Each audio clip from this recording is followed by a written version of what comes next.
Every pastor feels the pressure of funding the church, funding ministry. You're thankful for what's come in for sure, but you're also staring at what's still left to do.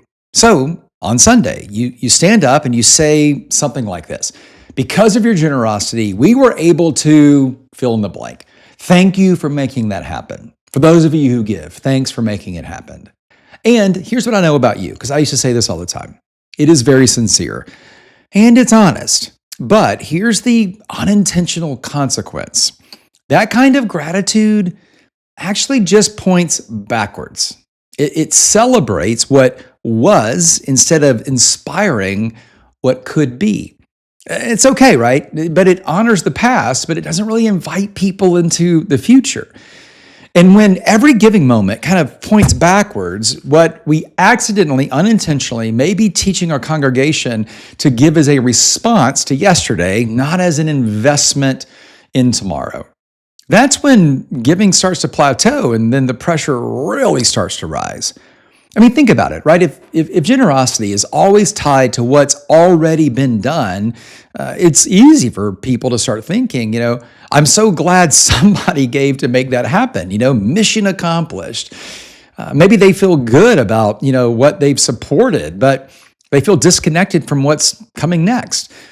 That's why really you can, have great stories and strong gratitude and still feel stuck financially. Because backwards gratitude, it funds memories in a way. But forward vision, that's what kind of fuels the mission. So that's the shift most pastors really never realize that they need to make. The most generous churches, right? They don't just celebrate, they anticipate. Try to remember that. The most generous churches, not all, but some of the most generous churches I've ever seen, they don't just celebrate, they anticipate.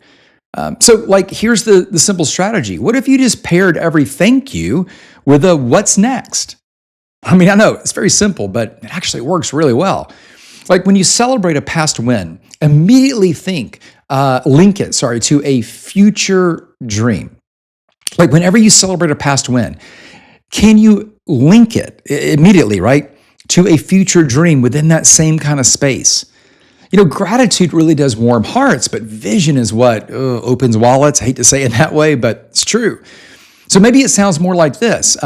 Because of your generosity, 120 kids got to experience Jesus in a life-changing way at camp this summer, and I'm so grateful. Thank you. And by the way, we are already planning for next year, dreaming about doubling capacity so twice as many kids can experience the same thing. I want you to know that your giving today is what's going to help make that possible.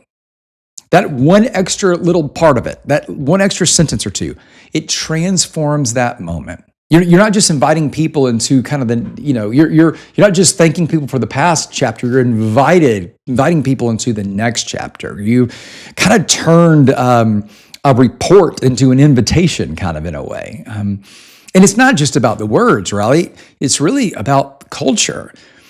Create consistent rhythms where giving moments are pointing forward. That's a cultural thing. So do that as much as you can. At staff meetings, for instance, celebrate wins, but connect them to what's coming next. In your church service, kind of replace those transactional thank yous with relational vision statements.